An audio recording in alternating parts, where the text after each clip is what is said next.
Bisata Dishmaya, nous sommes le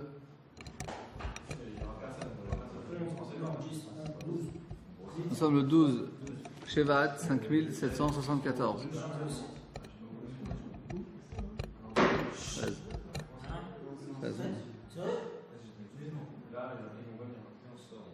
Nous sommes Daf Kaf Aleph Amoud Bet. Daf Kaf Aleph Amoud Bet.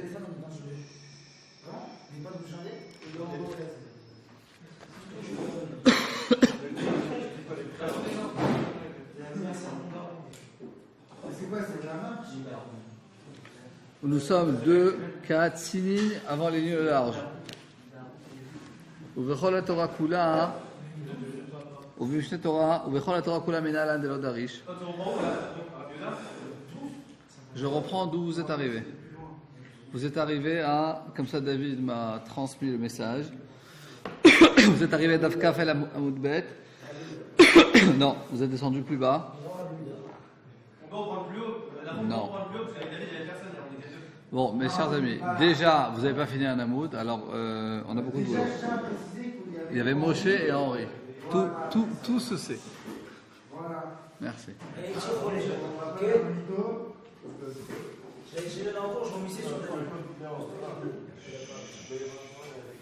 Donc, Omer et Agmara Akdosha. C'est vrai? Mais non, qui fait des parents, ils sont mariés au bled, c'est vrai? Mais non, Ou Bechol Torah Menalan. Bechol Torah, d'où on sait dans toute la Torah qu'on ne fait pas des drachot sur des psukim qui sont juxtaposés. Netanya Ben Azai Omer, il y a marqué dans la Braïta Ben Azai, Jinemar Mechashev Alote Chaye. Il y a marqué qu'une sorcière, on ne va pas la laisser en vie. Il y a marqué que tout celui qui a des rapports avec une bête, il sera mis à mort. Samchouinian Lomar, ils ont juxtaposé les deux sujets et pourtant c'est Niema Shokamim Biskila. De la même manière que celui qui a des rapports avec un animal, il est Chayav Skila, il doit être lapide et Afmecha Shefa la Miskila. La juxtaposition entre les deux sujets vient nous enseigner que de la même manière que celui qui a des rapports avec un animal, il est Chayav Skila, alors pareillement la sorcière, elle est Chayavet Skila. Amar les Rabbi lui a dit Mechim Mipnei Shesamchou Inyan Lo. Et effectivement, cette juxtaposition, elle se trouve dans Sefer Shemot. Amar le Rabbi lui a dit alors, on ne comprend pas. On va rendre Chayav Skila, la sorcière, seulement parce qu'elle est juxtaposée à celui qui a des rapports avec un animal. Rashi. Amar le Rabbi le fait qu'on a juxtaposé celui qui a des rapports avec un animal au sorcier. Alors il va être Chayav Skila chez Chamura, mais qui est la mort, qui est la plus stricte de toutes les morts de la Torah. Et là, Mikra Meforash, il y a un autre pasuk spécifique dans un autre endroit qui est Chayav, c'est qu'il a. Je dis la Gemara, je reprends donc la première ligne des lignes larges. Et là, on parle de toutes les sorcelleries, et la Torah nous exclut et nous parle d'une manière spécifique du Ov Veideoni. Celui qui parle avec les morts, c'est sorte de parler avec des ossements en dessous des ossements de mort en dessous de la. Oveidorni, c'est les deux formes de parler avec des morts. C'est une sorte de sorcellerie. Et là, Oveidorni, c'est des sorciers. Donc ça fait partie des sorciers. Velamayatsu. Pourquoi la Torah a dû pourquoi elle a dû nous expliciter apparemment ils font déjà partie de la sorcellerie. Pourquoi ils ont été exclus, pourquoi ils ont été non, pourquoi ils ont été, comment je dit là, exclus, non, ils ont été explicités. La Kishlen, pour effectivement nous enseigner, Velomar Lecha, et pour t'enseigner, Ma Oveideroni Biskila, de la même manière que le Oveideroni, celui qui parle avec les morts, il est Chayav Skila, Afmecha Shefa Biskila. Pareillement, la Mecha Shefa, la sorcière, il est Chayav Skila. De toute manière, qu'est-ce qu'on vient de cette braïta? On voit que Rabbi Yehuda ou Lodoresh Semuchin, il ne fait pas des drachot sur deux psukim qui sont juxtaposés dans Sefer El Bereshit, Shemot Vaikra Bamidbar. il fait des drachot sur des psukim qui sont juxtaposés que quand c'est dans Sefer Devarim. Sinon, si la Torah devait parler de quelle sorcière, pourquoi elle n'a pas fait un clan, elle n'a pas juste de Ovédéoni, peut-être qu'elle parlait juste de Ovédéoni et pas des autres. Alors on comprend que Ovéidoni, ça fait partie de la sorcellerie. Donc si. D'accord, ça fait partie, mais comme la Torah a écrit juste Ovédéoni, elle n'a pas parlé de la sorcellerie en général, on va déduire toute la sorcellerie en général. On déduire juste pour Ovédéoni. Mais non, parce qu'Ovéidoni, ça fait partie de la sorcellerie. Donc ça fait D'accord, un klal. Si elle avait fait un klal, elle a écrit genre Amraché pas carrément, elle n'a pas écrit Ovédéoni, elle a écrit juste là Ovédéoni. Ça prouve que Ovédéoni c'est quelque chose de spécial. Ça fait pas partie de ça. Alors effectivement, ça vient. Alors regarde en Rashi. Henri et Samuel. C'est la dernière fois. Ovéidoni bichlal otechaye. Ovéidoni, ils font partie apparemment de l'otechaye, de ce klal qu'il ne faut pas laisser en vie les sorciers, les sorciers et les sorcières. Des Cholamech Shimayu, parce qu'ils font partie de tous les sorciers. Velamayatu, Bifne Atzman, Kshefrishan Liskila. Pourquoi ils ont exclu, ils ont mis à part, quand ils ont explicité qu'ils sont Chayav Skila, qui est des trucs remarqués, Evenir Gimo Otam, qui vont les pider avec des pierres. Des Bemba, ils vont mourir ainsi. La Kishelehem et Kol Aklal, pour enseigner de ce cas spécifique à tous les cas de la sorcellerie. Chez eux, Mida Batora, ça fait une des 13 midot, on dit tous les matins, avant Odo, Shosra Midot, Shatora Nidreshet Bahem. 13 midot, 13 formes qu'on a reçues à la Chalem Moshe Messinaï, par lesquelles on utilise ces 13 outils pour faire des enseignements. Chez Kol Davar, chez Abichlal, chaque chose qui fait partie d'une collectivité, d'un classe, c'est-à-dire d'une règle générale. Veyatsa min klal, il est sorti de ce klal. C'est-à-dire c'est une exception. Ça veut dire qu'on l'a écrit à part. Les Lamed vient t'enseigner. L'olé Lamed il vient pas seulement t'enseigner que sur son cas spécifique. Elle Lamed à la klal kol yatsa, mais il vient t'enseigner sur tout le classe. C'est une des 13 midot, une des 13 outils ou 13 formes que la Torah nous a enseigné. C'est quelque chose qu'on devrait dire tous les matins avant Odo. Et une des dynimes, c'est que quand tu as un klal et on t'explicite quelque chose, on te dit le fait que la Torah l'a explicité, c'est pas seulement pour l'enseigner sur cette chose explicite, mais ça vient aussi t'enseigner sur tout le klal. Comment il apprend ça, Rachid? Je veux dire, je peux pas comprendre, c'est un des klal. C'est-à-dire, c'est vrai que tous ces klalim, on va dire, c'est des formes, c'est des outils que Akadosh Baruch Hu a donné à Moshe Rabbeinu, Moshe Rabbeinu a donné à Chachamim, et que c'est même quelque chose que de nous-mêmes, on ne peut pas inventer. C'est que les choses sont passées de génération en génération.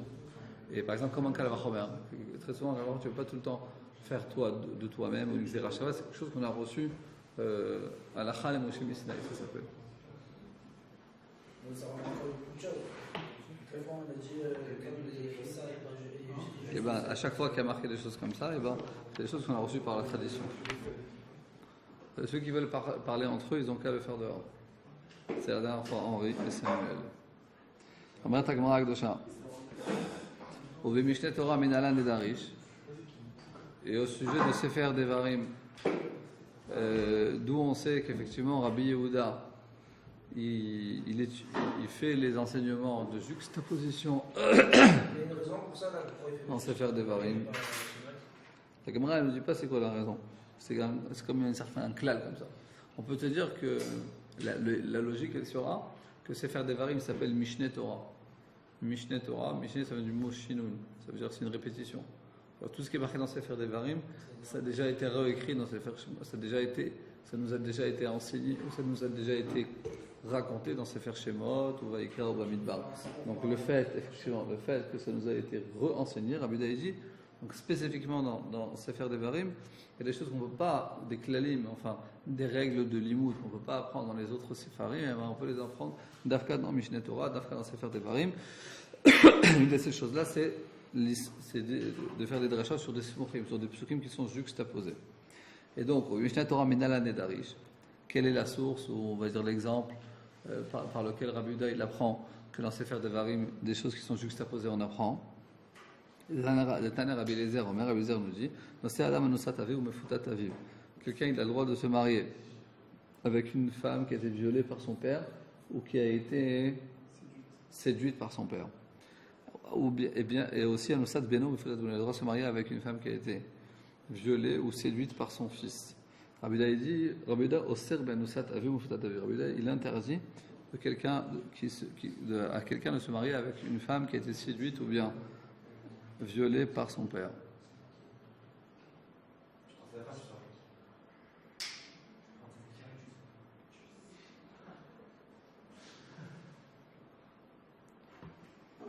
Ok. Ve'amar Rav Gidel Amar Rav Gidel a dit au nom de Rav, Ma'ita Amad de Rabbi Yehuda. Quelle est la raison de Rabbi Yehuda? Dirtiv lo yikachi sheteshet aviv velo yigalet kenaf aviv. Il y a marqué dans Sefer Devarim Perek Kaf Gimel qu'on n'a pas le droit que quelqu'un n'a pas le droit de prendre, c'est-à-dire de se marier avec une femme de son père. Il n'a pas le droit aussi de dévoiler une partie intime de son père. De quoi il s'agit? Kanaf shera aviv lo yigalet. Donc quelque chose d'intime que son père a vu, il n'a pas le droit de dévoiler. Donc apparemment, une personne que son père a eu des rapports intimes, que ce soit une femme qui l'a séduite ou bien une femme qui l'a violée, il n'a pas le droit de se marier avec elle. Donc on sait qu'effectivement, d'où il invente Rabbi Yehuda qu'il s'agit d'une femme qui a été séduite ou qui a été violée par son père, parce que juxtaposé à ce passage, il y a marqué il y a marqué là-bas le passage qui dit qu'une femme qui a été violée par quelqu'un, il doit, d'une part, il doit se marier avec elle si elle est d'accord, et d'autre part, il doit lui donner une certaine somme d'argent, de dédommagement. Donc de là, on voit effectivement que Rabbi Yehuda, il prend deux psukim juxtaposés et il apprend un enseignement de ça. Pour répondre à Samuel, ça peut nous paraître bizarre, mais la réponse est la suivante. Comment ça se fait que la Torah, elle oblige quelqu'un qui a violé une femme de se marier avec elle? Alors, effectivement, la Torah, elle oblige la personne, l'homme, qui a violé une femme, de se marier. Mais si la femme ne veut pas se marier avec elle, alors évidemment, elle n'est pas obligée. Et quel est le but?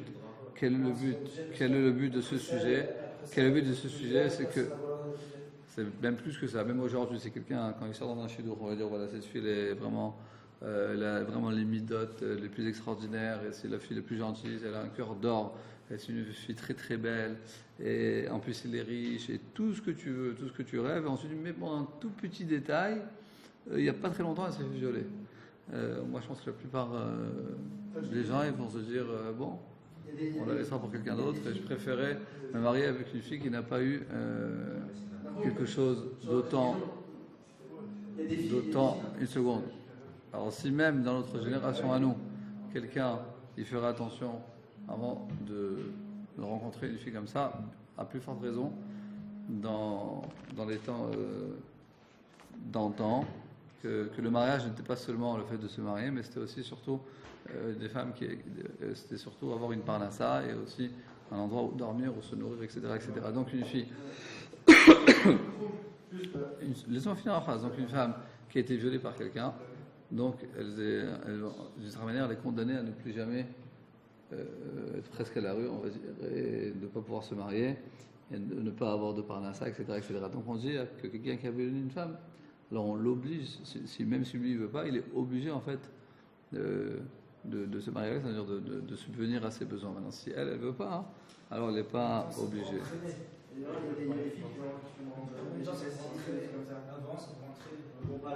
On parle d'une femme qui était violée. D'accord, mais dans ce cas-là, oui, c'est vrai aujourd'hui, c'est toujours. Mais comment le type va savoir? La loi peut mentir. Aujourd'hui, elle peut plus savoir. Alors, c'est pas le sujet. On va attaquer mon acte d'Ocha. Van et Smouchin. Du fait qu'on a dit que. Amrein, d'où on sait qu'effectivement. C'est-à-dire que la fille, en fait, elle peut dire, ouais, je fais du cheval pendant longtemps et tout. Et en fait, c'est menteuse et elle a des relations de mariage. Elle peut trouver son passeport. C'est pas le sujet de notre sujet. Oui, Ima est bien aussi. Et d'où on sait. Dans la Touba, ça en est bien. Arrête là-bas.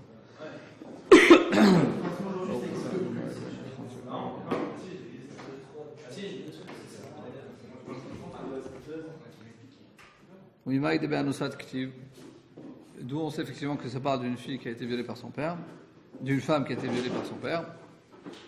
Parce qu'on ne parle juste, il y a un passage juste opposé à ça qui parle effectivement, de la sentence de la personne qui a violé une femme. Amrein, ils ont dit, oui, effectivement, Mishet Torah Darish, Rabbi Yehuda, effectivement, il fait ses drachot, ses enseignements, de 2 psukim qui sont juxtaposés. Et effectivement, Vanes Mouchin, Mibar, et l'Idar des Rabbi Shua ben Levi, ces fameux psukim qui sont juxtaposés, on en a besoin pour un autre enseignement de Rabbi Shua ben Levi. D'Amar Rabbi Shua ben Levi, la chose suivante.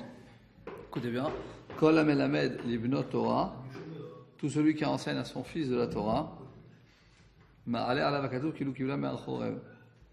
tout celui qui enseigne à son fils la Torah, on dit, c'est-à-dire on dit comme si son fils avait reçu la Torah du mont Sinaï, ou que lui-même il a reçu du mont Sinaï. D'où on sait chez Nehemar, que tu enseigneras à tes enfants, à tes petits-enfants, ou ktiv batre, c'est marqué dans le pasuk juxtaposé à ça, Yom Asher Amat Alfina Hashem Yigoreh Bechorev, le jour où tu t'es tenu devant Akadosh Baruch Hu, au mont Chorev, donc au mont Sinaï. Donc du fait que ces 2 psukim sont juxtaposés, le fait d'enseigner à son fils est juxtaposé à l'histoire que la Torah nous raconte. On a reçu la Torah mont Sinaï, donc là on apprend que celui qui enseigne à son fils la Torah, c'est comme s'il avait reçu du mont Sinaï. Parce qu'effectivement, une des bases de la Emouna, c'est que la Torah qu'on étudie aujourd'hui, on l'a reçue de père en fils, de père en fils, de père en fils, de père en fils, de père en fils, depuis le matin de Torah du mont Sinaï. Effectivement, c'est une Torah élokite, c'est une Torah divine. La spécificité de notre Torah, différente de la philosophie. La philosophie, c'est une chorma, c'est une sagesse qui est humaine.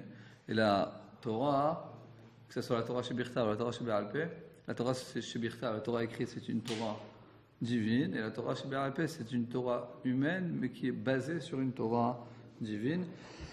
Et c'est pour ça que c'est quelque chose qui ne reste pas seulement au stade philosophique de la pensée, mais c'est quelque chose qui doit avoir une influence sur nos actions de tous les jours. Ce n'est pas une Torah, on apprend comme ça une théorie, mais c'est une Torah qui doit effectivement avoir une influence sur nos actions, et qui, par exemple, dans un cours de Torah, on doit être concentré et ne pas déranger par des chuchotements avec autrui. On nous parle d'un zav, c'est quelqu'un qui a eu des écoulements maladiques.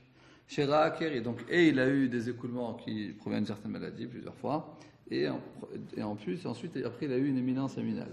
Et une femme qui a eu ses règles, mais qui est sortie de son corps, il a un écoulement et qui a aussi un écoulement après avoir eu des rapports avec son mari.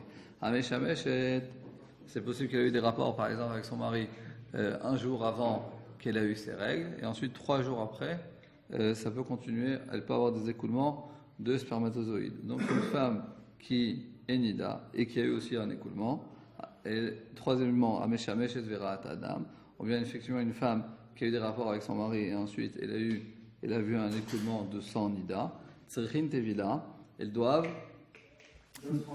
se tremper en mikvé pour faire les berachot, pour étudier la Torah. Ces trois cas-là, en fait, c'est quoi la spécificité de ces cas? C'est que malgré qu'ils ont une touma, longue touma, par exemple, à Zav, il doit attendre 7 jours avant d'être tahor. Ok? Zav, c'est quelqu'un qui a eu des écoulements, un certain écoulement qui est différent d'un écoulement séminal, c'est quelque chose qu'il n'y a pas aujourd'hui, c'est une certaine maladie qui s'appelle un Zav. Et un Zav, c'est une touma spéciale. Ok? Donc c'est une touma que le type peut tamer 7 jours. Ok, donc par exemple, et une famille d'Atus,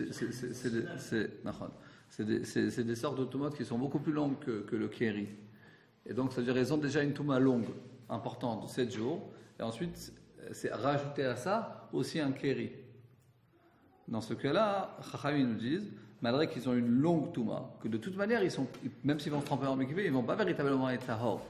Mais pour faire les brachot, etc., ils doivent se tremper au mikvé. Rabbi Yehuda poter. Et Rabbi Yehuda, il dit qu'il est pas tour. La Gemara nous dit, Atkan opata Rabbi Yehuda lebezav sheraker, et celui qui veut comprendre, il a intérêt à être concentré. Nous dit la Gemara, Atkan opata Rabbi Yehuda lebezav sheraker. Quand Rabbi Yehuda il a dit qu'il est pas tour, c'est que le sujet d'un zav qui a eu une éminence séminale. Des beikara lav bar tevila, parce que de toute manière, ça sert à rien de se tremper dans le mikvé.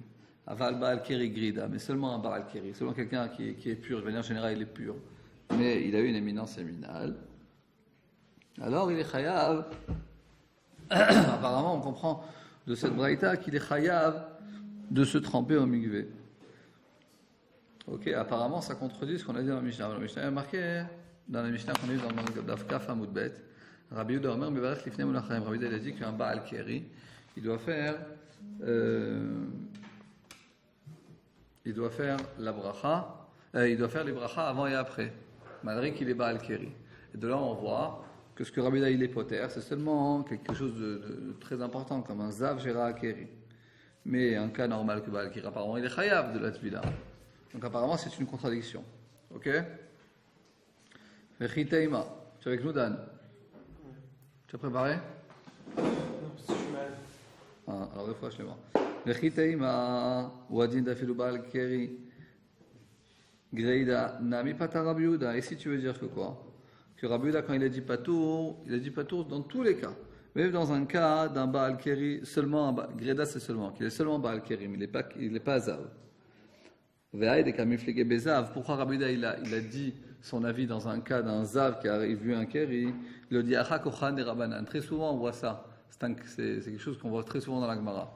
C'est qu'il y a une marloquette entre Chachamim là et Rabbi Yehuda. Et apparemment la Mishnah nous rapporte un cas très extrême. Donc la question est-ce que quand il y en a un qui est Mekel, il est Mekel dans tous les cas ou il est Mekel que dans le cas particulier? On peut dire qu'il est Mekel dans tous les cas, et pour les Chachamim nous ont amené un cas particulier pour te dire pour te dire la force des Chachamim que même dans un cas aussi extrême, c'est quand même le Rabbi. Ok, donc on peut dire peut-être que tu veux dire que quoi? Que Rabbi Yehuda il rend poter la tevila même dans un cas où il est seulement Baal Keri. Et pourquoi la Mishnah nous a rapporté le cas, et pourquoi Rabbi Yehuda il est marloquette avec Chachamim dans le cas d'un Zav qui a vu un Keri? C'est un cas beaucoup plus extrême. Pour te dire la force, la vie des Chachamim, que même dans un cas comme ça, il ne fait pas la tevila, c'est même pendant 7 jours.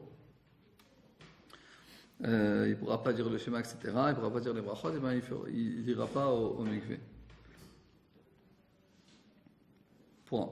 Et ma seifa. En fait, il y a une coucha sur cette réponse. Parce que si tu vas à la fin de la Mishnah, Amesh et Vera Adam, Tzricha Tevila, une femme qui a eu des rapports intimes avec son mari, et ensuite elle a vu du sang de Nida, Tzricha Tevila, elle doit se tremper au mikvé. Les man katanila. Pourquoi ce cas a été inscrit dans la Mishnah? Il a imalé Rabbanan. Si c'est pour la vie des Chachamim, Pshita, c'est pas shoot. On n'a pas besoin de nous l'énoncer ce cas-là. Pourquoi? Ici on parle d'un Zav. Tout d'abord il a eu le Zav, c'est une grande Touma. Et après il a vu le Keri, qui est la plus petite Touma. Les Meikar à la Bartevila, que de toute manière il ne peut pas se tremper. Pourquoi? Parce qu'il est Zav. Mais Chaïv et Rabbanan et Chachamim l'ont obligé quand même à se tremper dans le mikvé. Alors, une femme qui a eu des rapports avec son mari, ensuite elle a vu du sang de Nida, des Meikar à Batevila, que de toute manière, dès qu'elle a eu des rapports avec son mari, elle devait de toute manière se tremper au mikvé. Et ensuite elle a vu du sang de Nida, c'est pas plus forte raison que les Chachamim vont exiger d'elle qu'elle se trempe au mikvé. Donc si la Mishnah quand même t'a rapporté un cas qui est pas shoot, c'est pas pour te dire la vie des Chachamim, mais c'est forcément pour te dire la vie de Rabbi Yehuda. Et la lave Rabbi Yehuda, c'est pour te dire la vie de Rabbi Yehuda. Mais Dafka Katanela. Et Rabbi Yehuda, effectivement, c'est Dafka dans ce cas-là qui rend pas tour. Regarde, mais Shamesh et Verata Nidam, Dafka, une femme qui a eu des rapports intimes avec son mari. Ensuite, elle a vu Nida.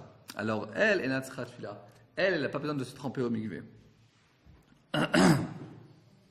Aval Baal Keri Grida. Parce qu'effectivement, Meshamesh, c'est-à-dire, elle a eu, comme on va dire, ça c'est parallèle à une éminence séminale, et en plus, elle a eu du sang de Nida, donc elle n'a pas besoin de se tremper dans le mikvé. Aval Baal Keri Grida, mais celui qui a seulement la petite Touma, c'est-à-dire, il n'a que le Baal Keri, alors là, Rabbi Yehuda, il pense qu'il est chayav de Tevila. Donc on va dire que c'est vrai que la Mishnah nous a rapporté 3 cas, mais Rabbi Yehuda, il était en marloquette que sur le cas qui est Meshamesh et Verata Adam, une femme qui a eu des rapports avec son mari, donc c'est parallèle à Baal Keri. Et ensuite, elle a eu Nida. Donc, c'est la grande Touma. Dans ce cas-là, les Chaim disent qu'elle a besoin de se tremper au mikvé. Et dans ce cas-là, Rabbi Yehuda dit qu'elle n'est pas trop d'aller au mikvé. Mais parce qu'elle a une Touma qui est longue de 7 jours. Donc, de toute manière, même si elle va au mikvé, elle va pas être Théora. Donc, les Chaim disent qu'elle doit se tremper Les Chachamim ils disent qu'elle doit se tremper au mikvé. Et Rabbi Yehuda, dans ce cas-là, d'après dans ce cas spécifique, parce que de toute manière, pendant longtemps, de toute manière, elle a une grande touma, alors elle est pas tour d'aller au mikvé. Mais, Baal Keri Grida, mais un homme qui a eu seulement le Keri, il n'a pas autre chose, il est chayav d'aller au mikvé. Donc, qu'est-ce qu'on voit de là? On voit apparemment, c'est une contradiction entre Rabbi Yehuda et Rabbi Yehuda, parce que de cette Mishnah un peu compliquée, la Gemara arrive à la conclusion que Rabbi Yehuda il dit qu'un Baal Keri, il est chayav d'aller au mikvé avant de faire les berachot, etc. Et dans notre Mishnah, il y a marqué Rabbi Yehuda Omer, mevarech lifnei melachraim. Rabbi Yehuda il peut faire la bracha avant et après le Birkat Hamazon, avant de manger et après de manger, même s'il est Baal Keri. Donc il faut se décider. Dans le Mishnah, on comprend qu'un Baal Keri, il n'a pas besoin d'aller au mikvé. Et d'après cette Mishnah, on voit qu'un Baal Keri doit aller au mikvé. C'est une vraie contradiction l'un en face de l'autre. Qu'est-ce qu'on fait avec ça? Il y en a une qui va comme Rabbi Yehuda, il y en a une qui va comme Chachamim. Non, c'est deux fois Chachamim, deux fois Rabbi Yehuda. Tu étais sorti 2 secondes, mais dans la Mishnah, il y a marqué que Rabbi Yehuda Omer mevarech lifnei melachraim. Rabbi Yehuda, que quand quelqu'un il a mangé du pain, il n'a pas besoin d'aller au mikvé, il fait une bracha avant et après. Et là, dans le Mishnah, on voit que Rabbi Yehuda dit qu'un Baal Keri, eh ben, il est pas tour. Il est chayav d'aller au mikvé. Non, il n'est pas tour. Il est chayav. Ouais, mais là, on a vu, Aval Baal Keri Greda chayav, que tout ce que Rabbi Yehuda, il était en marloquette avec Chachamim, c'est une femme qui est méchamechet, qui a eu des rapports avec son mari, donc c'est comme c'est Baal Keri. Vera Tanida. Écoute. Vera Tanida, et elle a vu du sang de Nida. C'est-à-dire qu'elle a et la petite Touma et la grande Touma. Dans ce cas-là, Rabbi Yehuda dit qu'elle est pas tour de se tremper. Parce que de toute manière, quand elle a la grande Touma, alors comme elle a la grande Touma, même si la petite Touma, ça ne sert à rien qu'elle aille se tremper. Donc elle n'a pas besoin de se tremper du tout. Mais dans le cas où quelqu'un n'a que la petite Touma, que Baal Keri, Chaim, ils ont dit, Rabbi Yehuda, la Gemara a dit, Aval Baal Keri Grida, mais Chayav. Mais d'après Rabbi Yehuda, seulement Baal Keri, il est Chayav. C'est une éventualité, mais c'est une éventualité que la Gemara, à ce stade de la Gemara, elle arrive à cette conclusion. Tu dis, non, Rabbi Yehuda conteste. Attends. Parce que en fait, il y a comme un débat, par exemple, de la famille d'Abraham. Voilà. Alors en tout cas, on voit que le Baal Keri, il est Chayav. Et dans le Mishnah, on voit que le Baal Keri, il est pas tour. Donc c'est une vraie contradiction. Nous dit la Gemara, Lo teima mevarer, ce qui a marqué dans la Mishnah, qu'il doit faire la bracha avant et après, c'est pas vraiment la bracha d'une manière explicite. Et la meharer, mais qu'il doit faire la bracha avant et après du pain, c'est pas en sortant les paroles de sa bouche, mais ça reste dans les paroles dans son cœur. Et donc comme ça, il n'y a pas de contradiction. Ce qu'il y a marqué dans la Mishnah, qu'il doit faire la bracha avant et après, Samuel Azéroal, c'est seulement Beirou, c'est seulement dans son cœur. C'est pas quand il sort les paroles de sa bouche. Et ce qui a marqué dans la Braïta là, qu'il a besoin de se tremper au mikvé, c'est pour vraiment faire vraiment la bracha. Et de cette manière, effectivement, il n'y a point de contradiction. Je suis dans Daf Kaf Betamolel, 3e ligne du haut. Au milieu de Rabbi Yehuda Hiro, tu veux dire que quoi? Que d'après Rabbi Yehuda, il y a quand même une signification d'être meharer, de faire la bracha dans son cœur. Ve'atan, il y a la parole de Braïta qui dit le contraire. Baal Keri Shen Lo Ma'im Litbol. Quelqu'un qui a une éminence séminalique, qui n'a pas d'eau pour se tremper dans le mikvé. Alors il y a beaucoup d'avis, et à la fin on va arriver à l'avis de Rabbi Yehuda, qui va te dire qu'apparemment il n'a pas besoin, on va voir tout de suite. Donc, Ve'atan un Baal Keri Shen Lo Ma'im, un Baal Keri qui n'a pas d'eau pour se tremper, Koré Kriyat Shema, d'après Tanakama, il lit le Kriyat Shema, il ne fait pas la bracha ni avant ni après le Kriyat Shema. Ve'ochel pito, il mange son pain, on va réclacher, il fait Birkat Hamazon après, ve'nom mevarech lefanei, mais il ne fait pas motzi. Aval, mais il peut faire toutes ces brachot dans son cœur. Ve'no motzi bisfatav, mais il ne sort pas les paroles de sa bouche. Ça, c'est les paroles, ce sont les paroles de Rabbi Meir. Rabbi Yehuda Omer, ben kach ou motzi bisfatav. Il a dit dans tous les cas, si c'est un Baal Keri, donc il a vu Keri la nuit, et qui n'a pas d'eau pour se tremper, et bien que ce soit Kriyat Shema, ou que ce soit Birkat Hamazon, avant et après, de toute manière, Rabbi Yehuda dit, non, motzi bisfatav. S'il n'a pas d'eau, eh ben, il doit faire la bracha et sortir de sa bouche. Donc on voit bien que d'après Rabbi Yehuda, il n'y a pas vraiment une signification de faire le hirhu. Parce que tu aurais pu dire qu'il suffit qu'il ait meharher. S'il n'a pas d'eau pour se tremper, il suffit qu'il ait meharher, ça veut dire qu'il fasse la bracha, mais sans sortir les paroles de sa bouche. Le fait que Rabbi Yehuda dit que dans un cas il n'a pas d'eau, eh ben, il les sort les paroles de sa bouche, ça veut dire que pour lui, le hirou, il n'a aucune signification. Donc apparemment, il y a une contradiction, parce que dans la 3e de la Gemara, on a dit l'autre, dans le Mishnah qui a marqué qu'il fait la bracha avant et après le pain, c'est pas une vraie bracha, c'est seulement un hirou. Donc ça veut dire qu'un hirou, il a une signification. D'après cette Mishnah, tu vois que le héros n'a aucune signification. Donc il y a une vraie contradiction. Attends, on va voir. Alors Rav Nachman nous dit, c'est pas caché. Pourquoi? Là il dit quand Amar Rav Nachman bar Yitzchak, Asan Rabbi Yehuda kilchot derech eretz. Ce que la Mishnah, parce que normalement quelqu'un qui a une éminence spéciale de Chaouda, il doit aller au mikvé pour pouvoir faire les brachot, le Kriyat Shem. Si vraiment il n'a pas d'eau, il n'a pas le choix, donc dans ce cas-là, il peut faire les brachot, il doit les sortir de sa bouche. Et notre Mishnah, de quoi elle parle? Notre Mishnah, quand Rabbi Yehuda dit qu'il fait mevarech lifnei mul acharem, c'est pas Behirur, c'est effectivement Bedibour. Comment ça se fait? Parce que c'est spécifique au Birkat Hamazon. Que dans Kriyat Shema, tout ça, il ne dira pas. Il faut absolument qu'il aille au mikvé. Mais seulement le Birkat Hamazon, c'est spécifique, nous dit la Gemara. Asan Rabbi Yehuda, qui il chod derech eretz. Regardez Rashi, Asan Rabbi Yehuda, qui est le Birkat Hamazon. C'est-à-dire, le Birkat Hamazon, c'est quelque chose de spécifique, qu'il a fait que c'est comme des ilchot derech eretz. C'est comme de la de bonne conduite, que seulement ces halachot-là, Rabbi Yehuda a permis à quelqu'un qui a vu Baal Keri de les étudier sans se tremper au mikvé.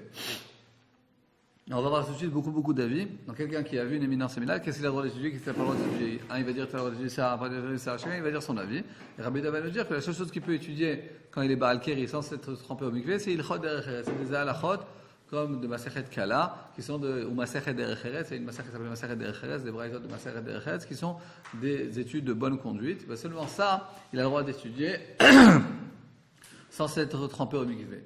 Et Rabbi Yehuda, il a fait un chidouche au sujet du Birkat Hamazon, qu'il a considéré le Birkat Hamazon comme des ilchot derech eretz. Pourquoi? On peut comprendre que si quelqu'un s'est trempé au mikvé, il va faire du Birkat Hamazon, alors on a tellement l'habitude de manger, il va faire du Birkat Hamazon, il va vraiment s'éloigner de la pratique de la Torah et des mitzvot. Donc on va dire, ok, vraiment des grosses études de la Torah, non. Ilchot derech eretz, oui, et Birkat Hamazon, il sera comme ilchot derech eretz, qui pourra les sortir de sa bouche même. Tétania, quand la Braïta nous dit, on va porter plus des avis. V'odaratem levanecha v'livnei vanecha. Tu enseigneras à tes enfants, à tes petits-enfants, ou Vadre, c'est marqué dans le passouk juxtaposé à ce passouk, juste après, Yom asher amat alifnei Hashem Elokecha bechorev, le jour où tu t'es tenu devant Akadosh Baruch Hu au mont Sinaï. Mal alan be'ema uvira uveretet uvizir. De la même manière, quand tu étais au mont Sinaï, tu étais avec peur, avec crainte, avec tremblement, avec transpiration. Afkan, pareillement, l'étude de la Torah devra être be'ema, be'ira, be'retet uvizir. Ça devra être avec crainte, avec peur, avec tremblement et avec transpiration. Mais qu'un amour de l'air, on a appris, Azaviv Amesorem, celui qui est zav, celui qui est lépreux, ou Baïn, il y en a qui disent qu'il ne faut pas dire ça, mais il y en a d'autres. Donc les gens, en fait, qui ont des écoulements qui ne dépendent pas d'eux, ou des lépreux, Moutarin, comme pas raison, étudier la Torah, les Nevim, les Ktuvim, Mishnot, le Mishnah, la Gemara, la Lachot et la Gadot. Une seconde. Aval Balé Kirian, Asurin. Mais quelqu'un qui a même Baal Keri, il est interdit. Pourquoi, nous dit Rashi? Parce que tu vois, il y a un petit carré au-dessus de ne pas dire ça, parce que sinon on ne comprend pas, c'est un truc qui n'est pas logique. Regardez Rashi. Mais qu'à l'abro de là, on apprend Kol hatemei mutarim baTorah. Tous ceux qui sont impurs, ils ont le droit d'étudier la Torah. Pourquoi? Parce que c'est quoi la définition pour pouvoir étudier la Torah? Nous dit Rashi, nous dit Agma, c'est d'être avec crainte, avec peur, avec tremblement. Et que, par exemple, un lépreux, il n'a aucun problème d'étudier la Torah avec crainte. Aval Baal Keri. Mais un Baal Keri, comment il a un Baal Keri? Ça vient parce qu'il a une kalut roche. Il a une légèreté d'esprit. Il regarde ce qu'il ne faut pas regarder. Il pense ce qu'il ne faut pas penser. Il fait des bêtises comme ça. Et ensuite, il voit le Keri. Donc ça provient d'un manque de sérieux. Puisqu'il a un manque de sérieux, puisqu'il a un manque de sérieux, on peut dire qu'il a eu des rapports avec une femme nida, mais il ne savait pas qu'elle était nida. Puisqu'il a un manque de sérieux, donc un Baal Keri, il représente le manque de sérieux, donc lui ne peut pas étudier la Torah. Mais les autres formes d'impureté, puisque ça ne provient pas d'un manque de sérieux. Alors quelqu'un, par exemple, sa femme, elle a oublié qu'elle était nida, par exemple, ok? Et donc il a eu des rapports avec elle. Donc, non, disons par exemple qu'elle ne s'était pas trempée au mikvé. C'était après ses règles. Elle avait plus ses règles, et disons qu'elle était sûre qu'elle est partie au mikvé, en fait elle n'a pas été au mikvé, elle est considérée comme nida. Ok?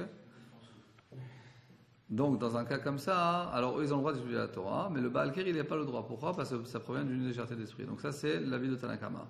Rabbi Yossi qu'est-ce qu'il dit? Shone ou Barigiliot, un Baal Keri, il a le droit d'étudier Barigiliot Bilvad. Nous dit Rashi, les Mishnayot qu'il les connaît par cœur. Ou Bilvad, Shelo Yatzia et Mishnah. Nous dit Rashi, Shelo Yatzia Betame Perushim. Il ne va pas commencer à faire des pilpoulim et des perushim, etc. Genre des choses que d'une manière facile il étudie, ça a le droit d'étudier. Mais tout ce qui demande un engagement plus important dans l'étude, ça, tant qu'il ne s'est pas trompé au mikvé, il n'a pas le droit. Rabbi Yonatan Ben Yosef nous dit Matzia ou la Mishnah. La Mishnah, il peut donner des explications. Veno Matzia ta Gemara. Mais la Gemara, il ne peut pas donner des explications. Parce que c'est même une investigation plus importante. Et tant que tu ne t'es pas trempé, tu n'as pas le droit. Rabbi Yonatan Ben Abisham nous dit Matzia et ta Gemara. Il a même donné le droit des explications de la Gemara. Vilvad. Ou Vilvad, c'est le Gemara Askarot Shebo qui ne disent pas les noms d'Akadosh Baruch Hu qui se trouvent dans la Gemara. Rabbi Yochanan Asandlar, qui était l'élève de Rabbi Akiva, il dit non de Rabbi Akiva, Loïkaes et Midrash Kolikar. Il ne faut pas du tout, tant qu'il n'a pas été au mikvé, il n'a pas le droit du tout de commencer à rentrer dans le lien de Midrash, c'est-à-dire de compréhension, d'approfondissement, etc. Amrila, il y en a qui disent que ce n'est pas ce qu'il a dit. Il a dit Loïkaes, les Beta Midrash Kolikar, il ne rentre pas du tout au Beta Midrash. Rabbi nous dit Shoneh ou Bilchot Derech. Voilà, on est arrivé à l'avis de Rabbi qui dit que qu'est-ce qu'il a le droit d'étudier? La chose qu'il a le droit d'étudier, c'est le Chod Derech. Et donc, ce qu'il a dit tout à l'heure, qu'il a Asa'an Birkat Amazon, Rabbi il a considéré le Birkat Amazon comme le Chod Derech. Donc, même sans se tremper en mikvé, il peut dire le mot le Birkat Amazon et le sortir de sa bouche. Et il a le droit aussi d'étudier le Chod Derech. Ma'aseh de Rabbi Yehuda, on nous raconte l'histoire de Rabbi Yehuda Shira Keri, qui a une éminence féminine. Vayamalech al-Gavanar, et il marchait à côté du fleuve. Amrul Otamidav. Et ses amis ont dit Rabbeinu, enseigne-nous un pérec, un passage dans le Chod Derech. Zirav et Tava, il est parti s'est trempé dans le mikvé, dans le fleuve. Le Shanaim leur a enseigné. Ils ont dit Lo Kachlimatanu Rabbeinu, ainsi tu nous as pas enseigné notre Rav, Shoneh ou Chod Derech, qui peut enseigner, il peut étudier les choses de Derech, même si c'est pas trempé dans le mikvé. Abraham leur a répondu malgré que je suis Mekel sur d'autres, Mahmir Ani Lasmi, je suis Mahmir sur moi. On a vu ça dans beaucoup de poskim, comme le Rav Ovadia Yosef et comme d'autres poskim. Que quand ils font un psak pour le klal, pour la collectivité d'Israël, alors ils font des coulottes, ils sont mekel, parce qu'ils comprennent que l'humain il est fragile, il a des difficultés, et si on va trop exagérer dans les exigences qu'on va demander au klal, alors effectivement ils ne vont pas tenir le cas. Mais de quelqu'un qui va être mahmir pour lui, qui va être plus pointueux avec soi-même, ça n'a pas de problème. Ça, c'est très important à savoir. Quelqu'un qui va être pointueux avec soi-même, pas de problème. Il ne faut pas commencer à faire du balagan avec ses parents, ses frères et sœurs, dire non, moi je fais ci, moi je fais ça, moi je fais ci, moi je fais ça. Ce qui est halakha, c'est halakha. Ok? Mais si par exemple ses parents ils ne mangent pas halak, le Rav Shalom Meshach dit que c'est permis et que même un séfarade, même un marocain qui ont eu le minhag de ne pas manger halak, ils peuvent pas manger halak. Il vient chez lui à la maison, si lui vraiment il peut dire qu'il n'a pas faim ou je sais pas, sans vexer ses parents, ça il peut, mais il va pas commencer à dire à ses parents, il vient un jour chez lui à la maison, il commence à faire il rentre chez ses parents, il fait une manifestation, il fait une manif à la maison. Il prend des banderoles et il dit je veux manger halak, il fait une manif à la maison, il dit tant qu'il n'y a pas halak à la maison, moi je rentre pas dans cette maison de pochim, c'est assourd, c'est quoi cette histoire? Non, pas de manif, je veux pas manger, mange pas. J'essaye.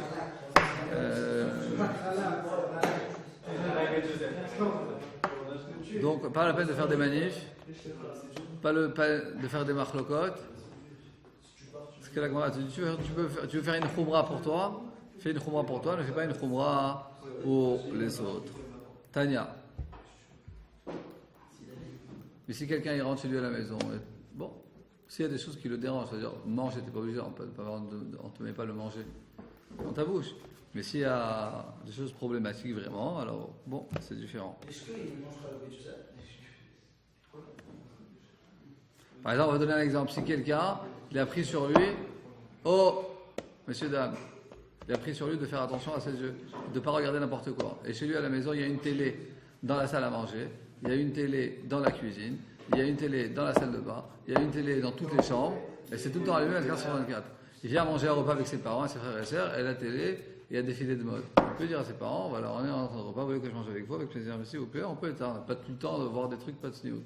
Parce que là, c'est quelque chose qui on va dire, qui le perturbe directement.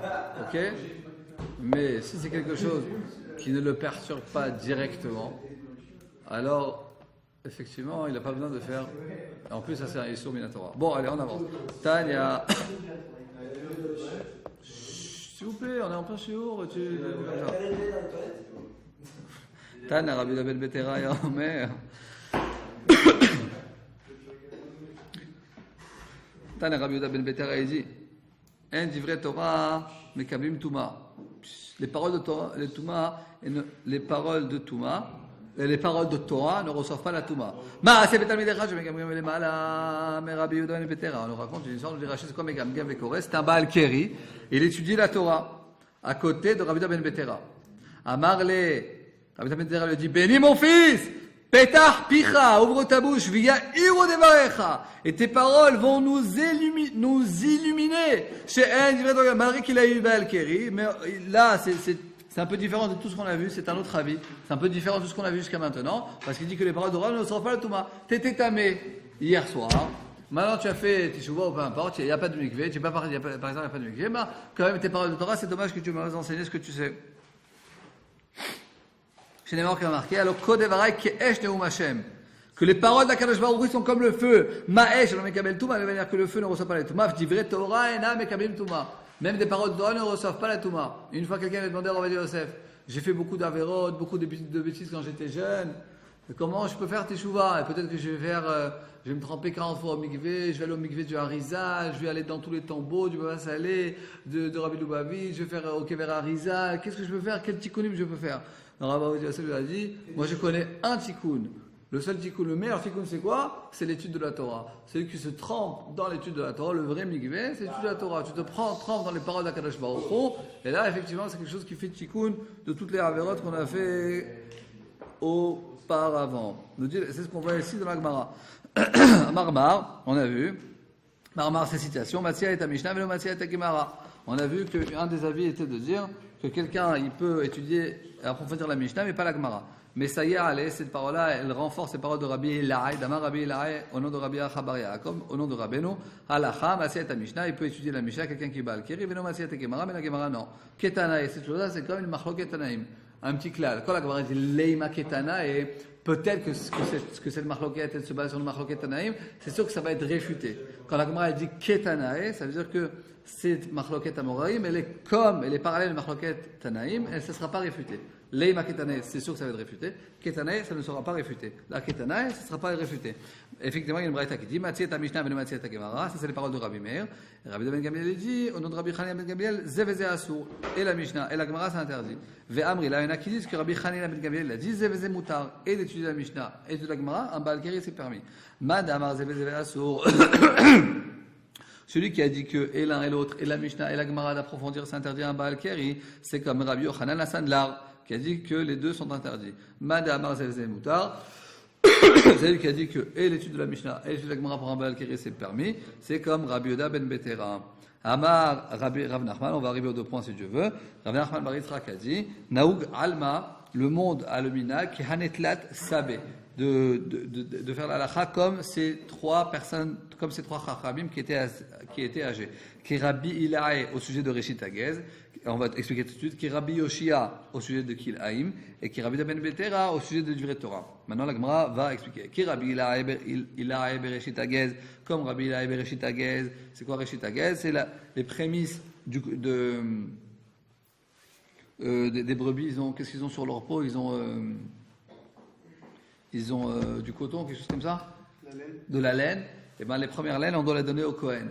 Alors, c'est selon Rabbi Ilaï qui dit Reshit Hagez et non Noeg et la Ba'aretz. C'est chose qui est seulement en Eretz Israël et pas en Chutz La'aretz.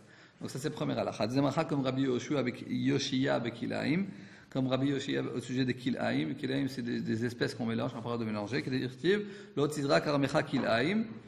Et que tu n'as pas le droit de semer des Kil'aim. Et Rabbi Yoshia dit de quoi il s'agit Le'olam eno chayav. Quand est-ce que tu seras chayav? Ache Izra. Mais ma politesse, dans la même main, tu vas semer chita ou se'ora ve'chartzan, du blé, de l'orge et chartzan et de la vigne. Les trois dans la même main, tu vas semer. Seulement dans ce cas-là, tu es chayav.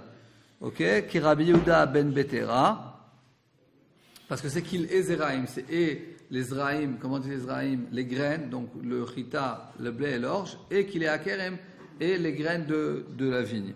Que dans ce cas-là, tu es chayav. Et qui Rabbi Yehuda ben Betera, et comme Rabbi Yehuda ben Betera bedivre Torah, au sujet des divrei Torah, des Tanya Rabbi Yehuda ben Betera, il a dit, en divrei Torah mekablim tuma, que les paroles de Torah ne reçoivent pas la tuma. Comme on avait dit tout à l'heure, que ça c'est la vie de Rabbi Yehuda, que quelqu'un qui est Baal Keri, ben il peut étudier la Torah, il peut enseigner la Torah. Qui a tazé, Irezeri venu, il a dit Amar Batoua let viluta. Effectivement, on a annulé, parce que toute la souya qu'on étudie depuis fort longtemps, on nous dit que quelqu'un qui a une éminence séminale, ben il n'a pas le droit d'étudier la Torah, etc., il doit aller au mikvé. Mais là, effectivement, on voit que la halakha Zerek se dit, les Chachamim ont annulé la Tvila, et on verra ça, Bezrat Hashem, la raison pourquoi. Qu'est-ce que tu fais? Pas fini. Ve'amrila, il y en a qui disent, Batloua l'intiluta. Ils ont annulé quoi? La netilat yadaim. Man de amar betloua l'itviluta. Ceux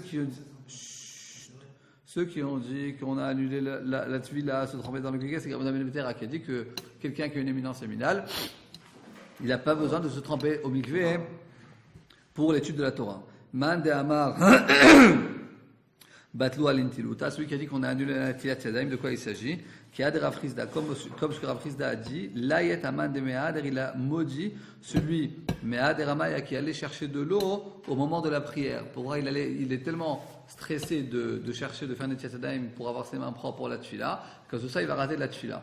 Donc celui qui dit qu'on a annulé la tvila, c'est qu'il a annulé le fait de se tremper au mikvé avant, quelqu'un qui a eu Baal Keri avant d'étudier la Torah. Et celui qui a dit mais va-t-elle nitiluta, c'est qu'il a dit qu'on n'a pas besoin de se laver les mains si on n'a pas d'eau pour la prière. Encore 2 lignes.